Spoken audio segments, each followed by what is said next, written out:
দেশ বিদেশের ব্যবসা বাণিজ্য আর অর্থনীতির সব খবর নিয়ে আমন্ত্রণ ওয়ালটন স্মার্ট ফ্রিজ বিজনেস রিপোর্টে। শরিয়া ভিত্তিক 5 ব্যাংকের জন্য প্রশাসক চূড়ান্ত করেছে বাংলাদেশ ব্যাংক। আইনি জটিলতা এড়াতে রাখা হচ্ছে বিশেষ নজর। ব্যবসায়ীদের দাম বাড়ানোর প্রস্তাবের খবরেই বেড়ে গেছে পাম ও খোলা সয়াবিন তেলের দাম। মালিকপক্ষের সিন্ডিকেটকে দায়ী করছেন বিশ্লেষকরা।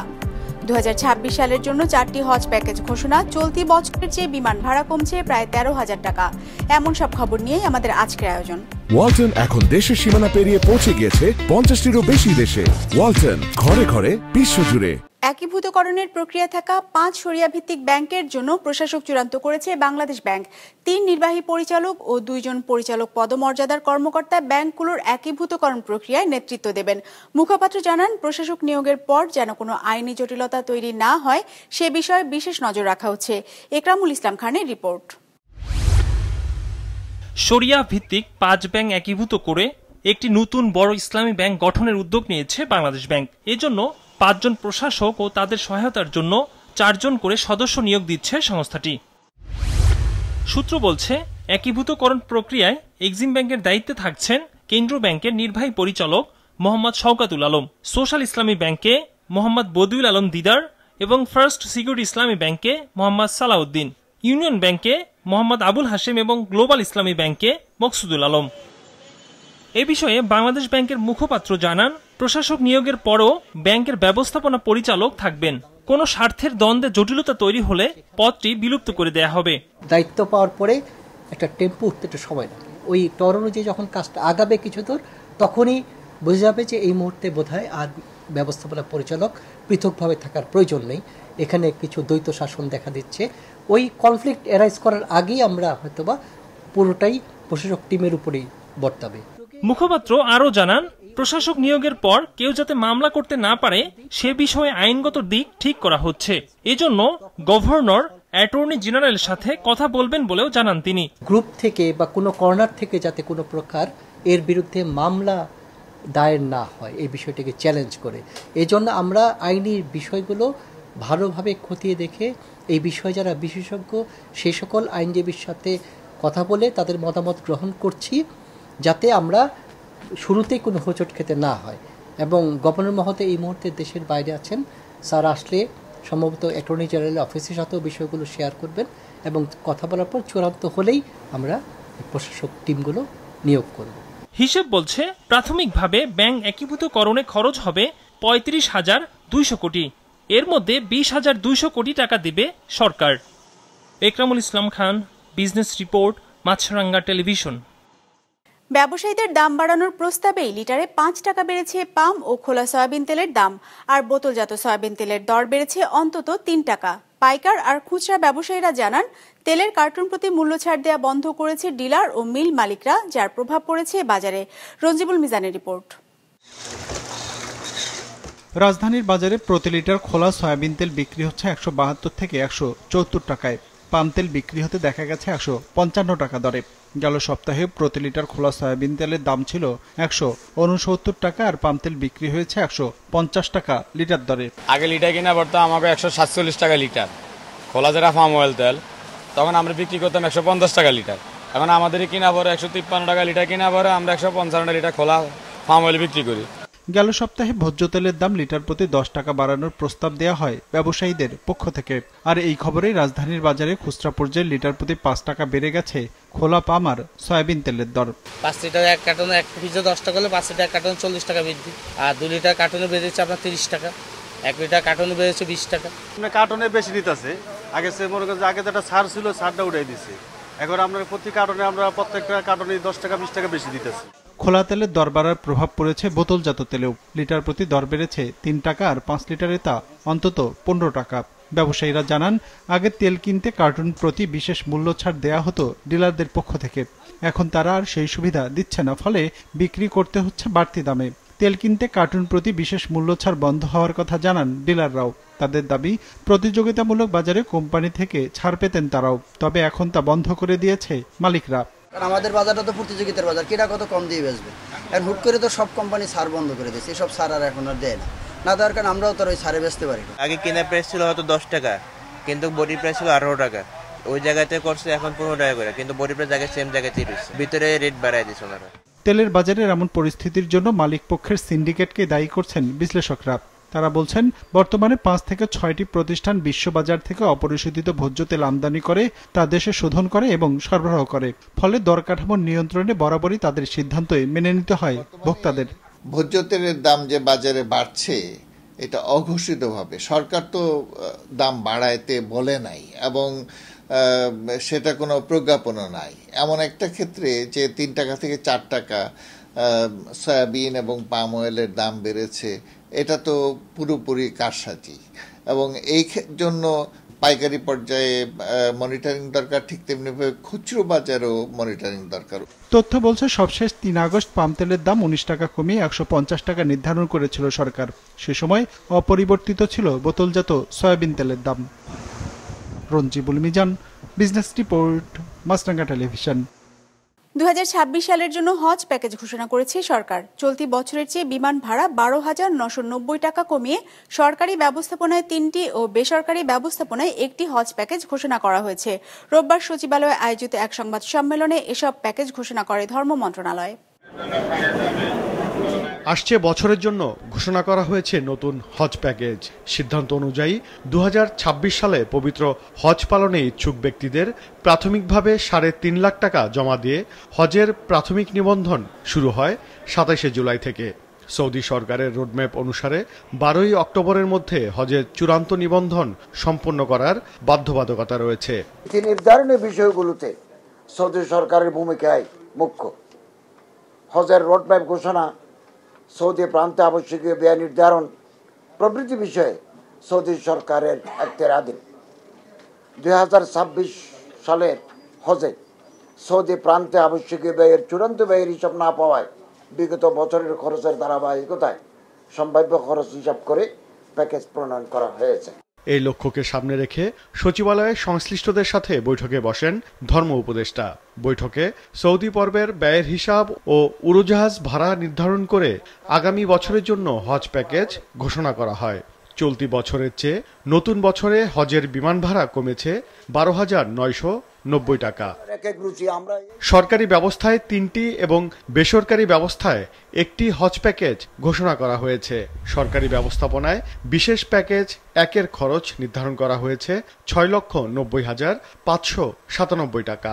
প্যাকেজ 2-এর ব্যয় ধরা হয়েছে 5,58,881 টাকা। প্যাকেজ 3-এর জন্য 4,67,167 টাকা আর বেসরকারি মাধ্যমের সাধারণ হজ প্যাকেজের খরচ ধরা হয়েছে 5,09,185 টাকা। নিবন্ধনকৃতদের 31 ডিসেম্বরের মধ্যে প্যাকেজের পুরো টাকা জমা দিতে হবে। লেখা আছে 2 দেশের ন্যাশনাল ক্যারিয়ার হাজিদের বহন করবে, থার্ড ক্যারিয়ারের স্কোপ নেই। ফলে আমি ইচ্ছে করলে কাতার এয়ারওয়েজ অথবা এমিরেটস আমি নিতে পারবো না, 2 দেশের নিতে হবে।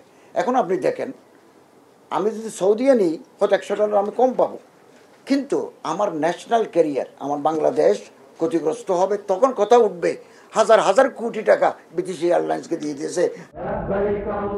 আগামী বছর সরকারি ও বেসরকারি ব্যবস্থাপনায় মোট 1,27,198 জন বাংলাদেশি হজ পালনের সুযোগ পাবেন। উবাইদুল কবির, বিজনেস রিপোর্ট, মাছরাঙা টেলিভিশন। ওয়ালটন এখন দেশের সীমানা পেরিয়ে পৌঁছে গিয়েছে 50টিরও বেশি দেশে। ওয়ালটন, ঘরে ঘরে, বিশ্বজুড়ে। আগামীর যে বাংলাদেশের স্বপ্ন মানুষ দেখছে, সেখানে স্যামসন চৌধুরীর মতো অনেক মানুষ দরকার মনে করেন ব্যবসায়ী মহল ও বিশিষ্টজনেরা। শনিবার রাতে ঢাকা ক্লাবে এমসিসিআই ও বণিক বার্তার যৌথ উদ্যোগে স্কয়ার গ্রুপের প্রতিষ্ঠাতা স্যামসন চৌধুরীর জন্মশতবর্ষ উদযাপন অনুষ্ঠানে এমন মত জানান তারা। বলেন, সৎ ব্যবসার প্রতীক ছিলেন স্যামসন চৌধুরী, যিনি শুধু নিজের জন্য নয় বরং দেশের পুরো শিল্প খাতকে কিভাবে এগিয়ে নেওয়া যায় সে বিষয়ে কাজ করে গেছেন। কথায় আছে, কীর্তিমানের মৃত্যু নেই, যার জ্বলন্ত উদাহরণ স্কয়ার গ্রুপের প্রতিষ্ঠাতা স্যামসন চৌধুরী, যিনি ব্যবসা বাণিজ্য, সমাজকর্ম কিংবা পরিবার সকল ক্ষেত্রে রেখে গেছেন নিজস্ব স্বকীয়তা। তাই তো তার মৃত্যুর 1 যুগ পরেও ব্যবসায়ী থেকে শুরু করে সমাজের বিশিষ্টজন ও পরিবারের সদস্যরা এমসিসিআই ও বণিক বার্তার এই আয়োজনে মিলিত হয়েছেন তার জন্মশতবর্ষ উদযাপনে, যেখানে উপস্থিত বক্তারা বলেন, সততা, কঠোর পরিশ্রম ও প্রজ্ঞা তাকে নিয়ে গেছে সমাজের অনন্য উচ্চতায়। স্যামসন চৌধুরী মহোদয়ের অবদান কেবল ব্যবসায় সীমাবদ্ধ ছিল না। তিনি ছিলেন সমাজসেবক, দাতা ও নীতি বোধে দৃঢ় একজন মানুষ। শিল্পের সাথে সম্পৃক্ত থাকা সত্ত্বেও তার যে সামাজিক, পারিবারিক এবং রাষ্ট্রীয় বিষয়ে তার যে দায়িত্ববোধ, এই জিনিসগুলো কখনো ভুলে যান নাই। তিনি আমাদের প্রথম এই দীর্ঘ সময়ের এবং সর্বোচ্চ করদাতার সম্মাননাটা আমরা তাকে দিতে পেরেছিলাম এবং আমরা সম্মানিত বোধ করেছি। শুধু কথায় কথায় থেমেছিল না স্যামসন এইচ চৌধুরীর এই জন্মশতবর্ষ উদযাপন। অনুষ্ঠানের শুরুতেই বাঁশির সুরে স্মরণ করা হয় তাকে। ছিল তার শূন্য থেকে অনন্য উচ্চতায় ওঠার স্বল্পদৈর্ঘ্য ভিডিও চিত্র। দেশের ব্যবসা জগতের এই প্রতীকিত ছিলেন লালনের বড় ভক্ত, তাই জন্মশতবার্ষিকীতে বাদ যায়নি লালন গানের সুরের মূর্ছনাও। লালন বলে জাতের কি রূপ, লালন বলে জাতের কি রূপ। অনুষ্ঠানে আলোচকরা বলেন সৎ ব্যবসার প্রতীক স্যামসন এইচ চৌধুরী, যিনি তার সততা, নিষ্ঠা আর আপোষহীন নেতৃত্ব দিয়ে নিজের ব্যবসাকে যেমন এগিয়ে নিয়ে গেছেন, তেমনি অবদান রেখেছেন দেশের শিল্প খাতের প্রসারেও। তবে বর্তমান প্রেক্ষাপটে এমন ব্যবসায়ী খুঁজে পাওয়া কঠিন। পুরো ব্যবসা বাণিজ্যের জগৎটা একটা পৃষ্ঠপোষকতার জায়গায় চলে আসছে, যে পৃষ্ঠপোষকতা ছাড়া মনে হয় ব্যবসা বাণিজ্য হয় না, এবং এর মাধ্যমেই বোধহয় আমাকে বড় হতে হবে। কিন্তু সেই জায়গা থেকে স্যামসন ভাই যে মানদণ্ড রেখে গেছেন, যে এক্সাম্পল সেট করেছেন, আমি মনে করি আজকে ওনার স্মৃতিচারণ, ওনার স্বীকৃতির মাধ্যমে একটা মেসেজ আমাদের নতুন প্রজন্মকে পেতে হবে। আমি মনে করি যদি আজকে সত্যিকার অর্থে আমরা যদি স্যামসন চৌধুরী সাহেবকে শ্রদ্ধা জানাতে চাই, আন্তরিকভাবে, নিষ্ঠার সঙ্গে, সততার সঙ্গে, তাহলে ওনার এই মূল্যবোধটা আনতে হবে। অনুষ্ঠানে স্যামসন এইচ চৌধুরী নিয়ে স্মৃতিচারণ করেন তার পরিবারের সদস্যরাও। বলেন শুধু বর্তমান নয়, ভবিষ্যতেও দেখতে পারতেন তিনি। সাথে ছিল মানুষকে কাছে টানার অসম্ভব ক্ষমতা। উনি সবাইকে খুব আপন করে নিতেন। আই হোপ যে আজকে যারা ভবিষ্যতের আমাদের প্রজন্ম যারা আছে, তাদের এই সমস্ত দু একটা ছোট ছোট জিনিস মনে থাকলে দেশ অনেক এগিয়ে যাবে। দাদু ভাই ওয়াজ আ ভেরি ডাইভার্স ক্যারেক্টার। ওনার মতন বহুগুণ সম্পন্ন এবং প্রথিতযশা ব্যক্তিত্ব আমি দেখিনি, এবং ওনার কাছ থেকে আমি অনেক কিছু শিখেছি। স্মৃতিচারণ অনুষ্ঠানে বক্তারা বলেন স্যামসন এইচ চৌধুরীর জীবন থেকে শেখার কোনো শেষ নেই। ভবিষ্যৎ প্রজন্মকে তার আদর্শে অনুপ্রাণিত হয়ে কাজ করার আহ্বান জানান তারা। অনুষ্ঠান শেষে কেক কেটে উদযাপন করা হয় তার জন্মশতবর্ষ। Raihan Sovan, business report, Maasranga television.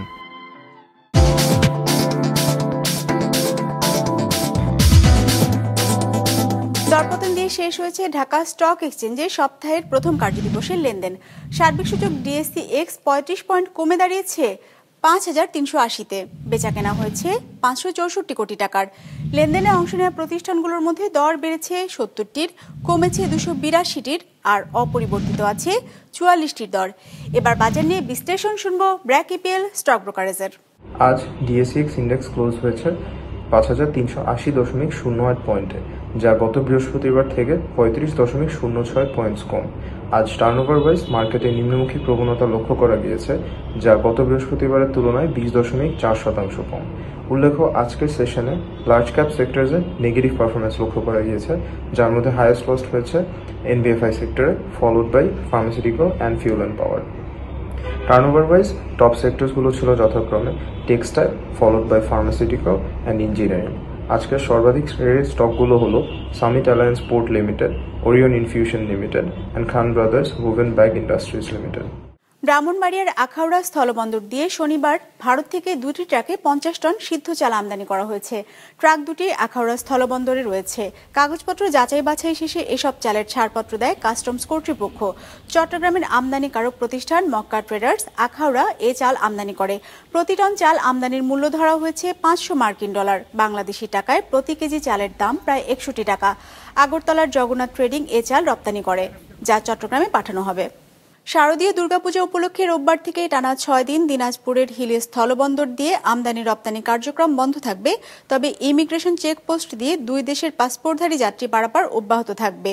Hili customs C and F agent অ্যাসোসিয়েশনের সাধারণ সম্পাদক শাহিনুল ইসলাম জানান, পূজার কারণে ভারতীয় ব্যবসায়ীরা আজ থেকে টানা 6 দিনের আমদানি রপ্তানি কার্যক্রম বন্ধ ঘোষণা করেছেন। সেই সিদ্ধান্ত অনুযায়ী হিলি বন্দরের আমদানি রপ্তানি কার্যক্রম বন্ধ রাখা হয়েছে।